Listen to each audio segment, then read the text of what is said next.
Hello bankers, कैसे हो आप लोग। स्वागत है आपका मेरे यूट्यूब चैनल इट्स इजी पर। आज की वीडियो में हम कवर करेंगे सैलरी सेविंग्स अकाउंट स्कीम। सबसे ज़्यादा डिमांडिंग जो वीडियो थी वो यही थी। आज आप सबका जो वेट है वो ओवर हो जाएगा इस वीडियो को अपलोड होने के बाद। ये वीडियो थोड़ी सी लंबी हो सकती है क्योंकि इसके अंदर काफ़ी सारे पॉइंट्स हैं जो हमें पढ़ने की नीड है और जो हमें समझने की ज़रूरत है। तो वो सारे पॉइंट्स मैंने इस पीडीएफ के अंदर लिख दिए थे और अब इस वीडियो में मैं वो सारे ही कवर कर दूंगी। तो आप बस पेशेंस रखिएगा, अच्छे से समझिएगा और मुझे पूरा यकीन है कि ये पूरी वीडियो देखने के बाद आपका जो सैलरी सेविंग अकाउंट स्कीम को लेके जो भी डर होगा, फियर होगा, वो निकल जाएगा और आपको सारी चीज़ें अच्छे से समझ में आ जाएंगी। तो चलिए बिना टाइम को वेस्ट किए हम वीडियो को स्टार्ट करते हैं। और एक छोटी सी रिक्वेस्ट, अगर वीडियो में आपको कुछ भी अच्छा लगे तो प्लीज़ वीडियो को लाइक करना, चैनल को सब्सक्राइब करना और वीडियो को ज़्यादा से ज़्यादा शेयर करना। तो चलो स्टार्ट करते हैं। तो अब जो हमारे पास नया सैलरी सेविंग्स अकाउंट आया है उसके अंदर 4 वेरिएंट हैं। पहले हमारे पास 5 होते थे। कौन से होते थे? सिल्वर, गोल्ड, प्रीमियम, प्लैटिनम और टाइटेनियम, है ना। ये 5 होते थे। बट अब जो हमारे पास नई स्कीम है उसके अंदर ये 4 वेरिएंट है। कौन कौन से? नियो, एक्सल, ऑप्टिमा और इम्पीरियल। नियो, एक्सल, ऑप्टिमा और इम्पीरियल। एक छोटी सी आपको एडवाइस देना चाहूँगी। जब भी कुछ ऐसी चीज़ हो ना को कि जो आपको याद नहीं हो रही हो या आप उसको याद रख रहे हो बट भूल जाते हो, थोड़ा सा टाइम याद रखा फिर भूल गए, तो उस चीज़ को ना बार बार रिपीट करके बोलने से वो चीज़ याद रहती है। जैसे कि मतलब अगर हम गाने सुनते हैं तो गाने क्या होते हैं, बार बार सुनते सुनते तो फिर उसके लिरिक्स हमारे माइंड में सेट हो जाते हैं। वैसे ही अगर आपको कुछ भी ऐसा टॉपिक लगे ना जो आपको याद नहीं हो रहा तो उसको बोल बोल के याद करना, फिर आपको वो याद रहता है काफ़ी लंबे टाइम तक। तो 4 वेरिएंट के नाम हमने पढ़ लिए। उसके बाद एलिजिबिलिटी देखते हैं। एलिजिबिलिटी बिल्कुल ही सेम रखी गई है कि कौन कौन से सैलरीड एम्प्लॉयज़ इसके अंदर अपना अकाउंट ओपन करा सकते हैं। जो रेगुलर या फिर कॉन्ट्रेक्चुअल एम्प्लॉयज़ हैं गवर्नमेंट डिपार्टमेंट के, पीएसयूज़ वैसे आपको फुल फॉर्म पता ही होगी, पब्लिक सेक्टर अंडरटेकिंग्स। एमएनसीज की जो कॉमर्स वाले उनको तो पक्का ही पता होगी, मल्टीनेशनल कॉरपोरेशंस, यानी कि जिनका एक देश से ज़्यादा देशों में काम होता है, बिजनेस होता है, वो एमएनसीज होती हैं। Educational institutes, corporates etcetera who is earning a gross monthly salary of 10,000 and above. जो हमारा पहले जो सैलरी अकाउंट का कंसेप्ट था उसमें भी यही रखा गया था कि जो मिनिमम सैलरी आपकी वो कम से कम 10,000 रुपये तो होनी चाहिए। इसके अंदर भी सेम ही रखा गया है। बट जो अपर वाली कैपिंग्स है वो चेंज हुई है, वो अभी हम पढ़ेंगे तो हमें याद हो जाएंगे, ठीक है।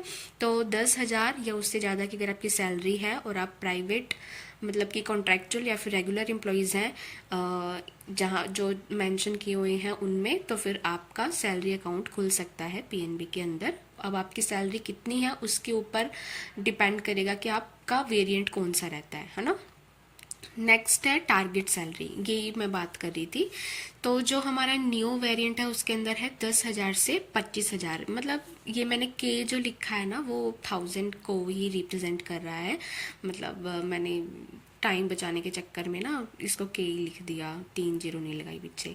तो नियो के अंदर अगर आप आओगे, अगर आपकी सैलरी 10,000 से लेकर 25,000 तक है। और एक्सेल है क्या ऑप्टिमा है? एक्सेल ही है। एक्सेल के अंदर है 25,000 से लेकर 75,000 तक की। एंड फिर ऑप्टिमा में है 75,000 से 1.5 लाख। और इम्पीरियल सबसे लास्ट वाला है, उसमें है कि अगर आपकी 1.5 लाख से ज़्यादा है तो आपका इम्पीरियल वेरिएंट जो है रहने वाला है, ठीक है। ये हमको याद कर लेनी है क्योंकि पहले जो हमारा वेरिएंट था उसमें 10 से 25 था, फिर 25 से 50 था, फिर 50 से लाख था, फिर लाख से 2 लाख था, फिर अबव 2 लाख था। बट अब ये चेंज हो गया है, 10,000 से 25,000, 25,000 से 75,000, 75 से 1.5 लाख और फिर अबव 1.5 लाख, ठीक है। स्कीम कोड क्या रहने वाले हैं? स्कीम कोड तो याद ऑब्वियसली बात होनी चाहिए, अकाउंट वगैरह ओपन करना होता है तो पता होना चाहिए। नियो के अंदर देखो सबके अंदर एसबी सेविंग प्रोडक्ट का जो कोड है वो एसबी है। एसबी तो सबके अंदर ही रहेगा। नियो के अंदर नियो खुद ही आ गया। फिर उसके बाद हमारा एक्सेल था। एक्सेल का थोड़ा सा हटके है, PRI है। बाकी सबका उनके नेम से ही एसोसिएट हो रहा है। ऑप्टिमा का OPT आ गया, इम्पीरियल का IMP आ गया। बस थोड़ा सा जो हमें याद रखना है वो सिर्फ और सिर्फ एक्सेल का रखना है, PRI, SB PRI, ठीक है। उसके बाद scheme code for customised account number. Customise account number, अगर कस्टमर अपनी मर्जी से कोई रैंडमली 9, 10, 11 मतलब 9 से लेकर 16 डिजिट्स के बीच में वो कुछ भी चूज़ कर सकता है अकाउंट नंबर, तो अगर वो लेना चाहता है तो क्या इन स्कीम्स के अंदर मिलता है? तो नियो को छोड़ के बाकी सभी के अंदर मिलता है, कस्टमाइज अकाउंट नंबर मिलता है और उसका स्कीम कोड अलग है। अलग इन द सेंस कि सबके पीछे जो उसके 4 लेटर्स हैं वो तो सेम ही रहेंगे स्कीम कोड के, बस लास्ट में क्योंकि कस्टमाइज्ड अकाउंट नंबर है तो सी लग रहा है ना, SBPRC, SBOPC, SBIMC, ठीक है। Next, monthly average balance, MAB। Monthly भी नहीं है एक्चुअली, ये है मिनिमम एवरेज बैलेंस कि आपको कितना मेंटेन करना है। सैलरी अकाउंट में पहले भी कुछ भी मेंटेन नहीं करना होता था क्योंकि हर मंथ आपकी सैलरी तो क्रेडिट होनी है, तो इस स्कीम में भी कुछ भी नहीं आपको मेंटेन करना, नील रखा गया है इसको। स्वीप फैसिलिटी की हम बात करें तो हमारे नियो और एक्सेल के अंदर स्वीप फैसिलिटी अवेलेबल नहीं है, ऑप्टिमा और इंपीरियल में है, जिसके लिए थ्रेशोल्ड फिक्स करी गई है 2 लाख, यानी कि अगर आपके अकाउंट का बैलेंस 2 लाख को क्रॉस करता है फिर उसके बाद आपका जो जितना एक्सेस बैलेंस होगा उसकी फ्लैक्सी FD बन जाएगी। कितने के मल्टीपल्स में? 25,000 के मल्टीपल्स में, यानी कि अगर 2,35,000 रुपये है तो आपके 25,000 रुपये की बन जाएगी FFD, और उसका टाइम पीरियड रहने वाला है 7 दिन से लेकर 179 दिन। और फ्रीक्वेंसी ऑफ स्वीप क्या रहने वाली है? 4 टाइम्स इन अ मंथ, 1 महीने में 4 बार स्वीप लगेगी, ठीक है। उसके बाद हम पढ़ते हैं PAI, that is personal accidental insurance, कि कुछ ऐसा इवेंट हो गया, एक्सीडेंट ही कह सकते हैं। अब एक्सीडेंट में सिर्फ आप रोड एक्सीडेंट को समझो तो ये ठीक नहीं है, कुछ भी ऐसे एक्सीडेंटल चीज़ होगी जो नॉर्मली हैपन नहीं होती और वो एक्सीडेंटली अचानक ही हुई है, तो वो आपका एक्सीडेंटल इंश्योरेंस में कवर होता है। तो इस केस में डेथ और PTD दोनों के लिए सेम ही है, यानी कि एक्सीडेंट की वजह से अगर जो अकाउंट होल्डर है उसकी डेथ हो जाए या फिर उसको परमानेंट टोटल डिसेबिलिटी हो जाए, 2 बॉडी ऑर्गन्स उसके इफेक्ट हो जाए, तो फिर उसको कितनी अमाउंट मिलती है इंश्योरेंस की? नियो के अंदर है 30 लाख, एक्सेल में है आपके 50 लाख, ऑप्टिमा में है 100 लाख और इंपीरियल में है 125 लाख। और अब तक इतने स्कीम्स पढ़ने के बाद आपको ये तो पता लग ही गया होगा कि डेथ और परमानेंट टोटल डिसेबिलिटी में इंश्योरेंस की अमाउंट सेम रहती है। जो पार्शियल परमानेंट पार्शियल डिसेबिलिटी होती है उसमें ये अमाउंट आधी होती है, और जो एयर एक्सीडेंटल इंश्योरेंस होता है उसमें डबल होता है, ठीक है। अब नेक्स्ट पॉइंट हमारा एयर एक्सीडेंटल इंश्योरेंस का ही है, तो इसमें सिर्फ डेथ का ही कवर होता है कि अगर डेथ हो जाए, डिसेबिलिटी वगैरह का कोई कवरेज इसमें नहीं होता। तो इसमें जो हमारी PAI की अमाउंट है उसका डबल ही है, 30 लाख नियो में था तो यहाँ पर 60 लाख है, 50 लाख एक्सेल में था तो 100 लाख आपका एक्सेल में AAI है, 100 लाख ऑप्टिमा में आपका PAI था तो 200 लाख आपका AAI है, 125 लाख इंपीरियल में था तो 250 लाख है यहाँ पे, ठीक है। AAI डबल होएगा, परमानेंट पार्शियल डिसेबिलिटी आधी होएगी, तो और कोई तो लॉजिक लगाने की नीड ही नहीं है हमें। परमानेंट पार्शियल डिसेबिलिटी बिल्कुल जैसे मैंने बताया था, बिल्कुल आधी फिगर्स हैं PAI की, तो वही फिगर्स आपको ध्यान में रखनी है, ठीक है। नेक्स्ट अगर मैं बात करूं अदर एड ऑन कवर्स, अभी तक जो हमने स्कीम्स पढ़ी थी उसमें अदर एड ऑन कवर्स मैंने आपको इतना कम्प्लीटली नहीं बताए थे क्योंकि वहाँ पर मुझे लगा कि नहीं नीड है उसको पढ़ने की। बट सैलरी अकाउंट क्या है, एक अच्छा प्रोडक्ट है, इसमें से क्वेश्चंस आने की पॉसिबिलिटीज़ होती हैं, तो फिर मैंने सोचा कि इसमें तो जितना मोस्टली हो सकता है सारा कुछ ही कवर कर लेते हैं। तो चलो पढ़ते हैं अब हम other add on covers. Personal accident insurance है ना, PAI, spouse and 1 or 2 children upon specific request of the salary account holder during onboarding, a PAI death cover of rupees 5 lakh each shall be extended to the spouse and up to 2 children within the overall sum assured of the primary account holder। अब इसको ध्यान से समझना। देखो अभी हम ऊपर पढ़ के आए थे जो पर्सनल एक्सीडेंटल इंश्योरेंस कवर है, तो जो नियो के अंदर जो एक्सीडेंटल इंश्योरेंस था वो 30 लाख रुपए का था, ठीक है।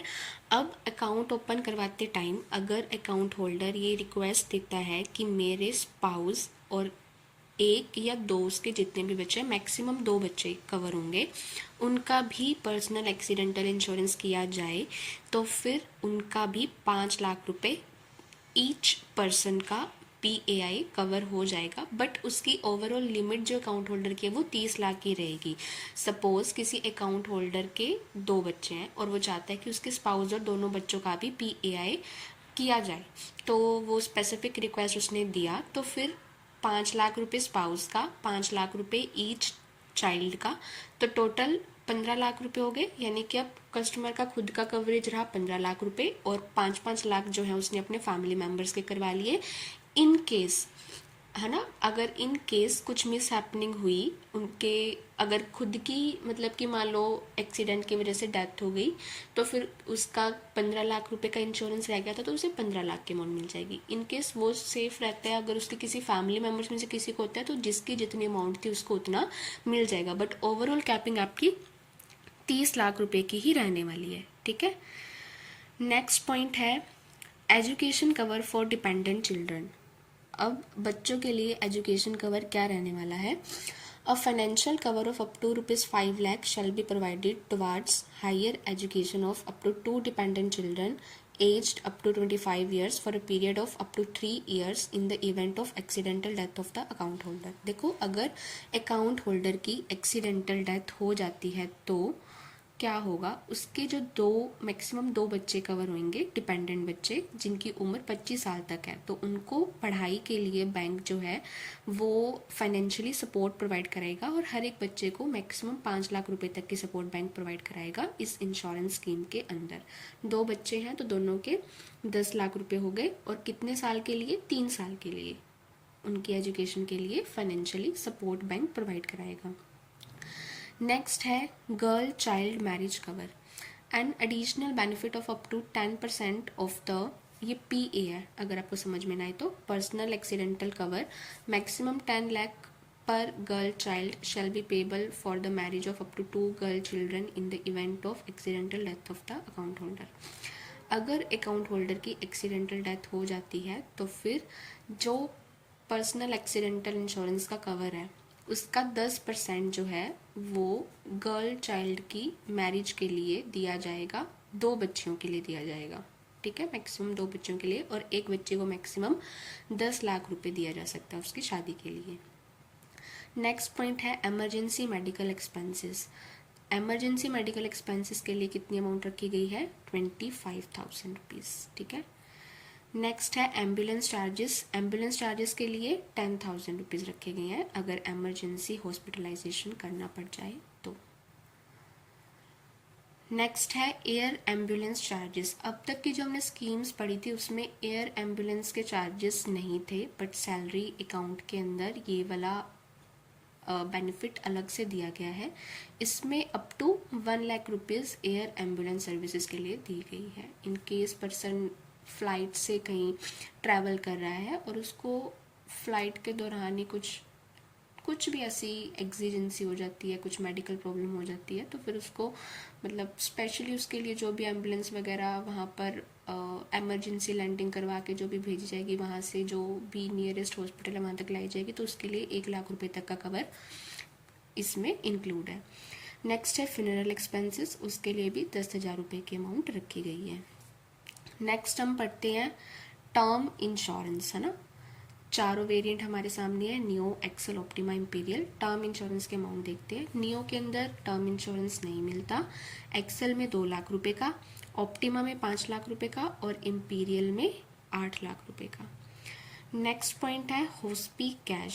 अब आप सोच रहे हो कि टर्म इंश्योरेंस या हॉस्पी कैश क्या है, तो आगे इनकी एक्सप्लेनेशंस मैंने रखी हुई हैं, वहाँ पर पढ़ेंगे तो हमें क्लियर हो जाएगा। फिलहाल आप जो अमाउंट है यहाँ पर, तो वो अमाउंट को ध्यान से याद रखो। ठीक है, हॉस्पी कैश नियो के अंदर है 30,000 रुपये, एक्सेल में भी 30,000 रुपये, यानी नियो और एक्सेल में सेम है 30,000 रुपये, ऑप्टिमा और इंपीरियल में सेम है 60,000 रुपये। नेक्स्ट है फ्री बैंकिंग सर्विसेज। और क्या क्या बैंकिंग सर्विसेज फ्री मिलती है इस वेरिएंट के अंदर, तो चेकबुक का इशुएंस हो गया, आरटीजीएस, नेफ्ट, आईएमपीएस हो गया, डीडी का इशुएंस हो गया, एसएमएस अलर्ट हो गए, लेजर फोलियो हो गया, स्टेटमेंट ऑफ अकाउंट हो गया, है ना। काफ़ी सारी चीज़ें free of cost bank provide करा रहा है। नेक्स्ट है लॉकर रेंट। लॉकर रेंट में देखो स्मॉल लॉकर के ऊपर कंसेशन रखी गई है, स्मॉल टाइप के जो लॉकर हैं। नियो के अंदर सिर्फ पहले साल आपको 25% का कंसेशन मिलेगा, एक्सेल में 50% का कंसेशन मिलेगा सिर्फ और सिर्फ पहले साल। अब एक्सेल के अंदर तो 50% है, ऑप्टिमा के अंदर क्या है, 100% का लोकर रेंट वेव कर दिया गया है पहले साल के लिए। और उसके बाद एडिशनल देखो, उसके बाद क्या है, there after 50% discount each year. फिर उसके बाद जब तक आप लोकर को रखोगे हर साल आपको लोकर के रेंट में 50% का कंसेशन दिया जाएगा। कितनी अच्छी चीज़ है, कितनी अच्छी। और इम्पीरियल के अंदर पहले साल का तो 100% ही डिस्काउंट दे दिया, नहीं लगा रहे हम चार्ज। और उसके बाद जितने भी साल आप रखोगे हर साल आपको 75% का डिस्काउंट मिलेगा लोकर रेंट में। सिर्फ और सिर्फ किस चीज़ के लिए, कि आपकी सैलरी जो है वो रेगुलरली अकाउंट में क्रेडिट हो रही है, तो बैंक आपको इतनी सारी फ्रीबीज, इतने सारे कंसेशंस प्रोवाइड करा रहा है। नेक्स्ट अगर हम देखें लोकर ऑपरेशंस की फ्री विजिट। वैसे तो अगर आपने पढ़ा होगा तो आपको पता ही होगा कि एक साल में 12 विजिट्स फ्री ऑफ कॉस्ट होती हैं लोकर के लिए। तो नियो के अंदर भी सेम ही रखी गई है कि 12 पर एनम फ्री हैं, बट एक्सेल में 18 फ्री हैं। और ऑप्टिमा और इम्पीरियल में तो आप कितनी भी बार विजिट करो, कोई लिमिट नहीं है। नेक्स्ट है डेबिट कार्ड का टाइप। डेबिट कार्ड चारों ही वेरिएंट्स के अंदर रुपए सिलेक्ट इशू होता है, चारों वेरिएंट्स में, नियो, एक्सेल, ऑप्टिमा, इम्पीरियल। मतलब याद करने की कोई टेंशन ही नहीं है, चारों वेरिएंट्स में रुपए सिलेक्ट दिया जा रहा है। बट उसके कोड अलग होंगे। अगर आपका नियो का अकाउंट का वेरिएंट है नियो का, तो फिर आपको डेबिट कार्ड अप्लाई करते टाइम SAN उठाना है। और एक्सेल है तो SAP, ऑप्टिमा है तो SAO, और इम्पीरियल है तो SAI। ठीक है, ना तो इश्यूएंस चार्जेस है कोई, ना ही AMC है। तो ना तो इस डेबिट कार्ड का कोई इश्यूएंस चार्जेस आपको लगने वाला है, ना ही AMC लगेगी। और जो इसकी कैश विड्रॉल की लिमिट है वो 1.5 लाख रुपए पर डे है, यही थी पहले भी। और POS और ई-कॉमर्स की कंबाइंड लिमिट है 5 lakh per day. I think video ज़्यादा लंबी हो रही है, इसको 2 पार्ट्स में करेंगे। आज की वीडियो में बस यहीं तक ही कवर करते हैं। कैसी लगी वीडियो, अच्छी लगे तो चैनल को लाइक करना, वीडियो को लाइक करना, चैनल को सब्सक्राइब करना और शेयर करना। Thank you, thanks for watching.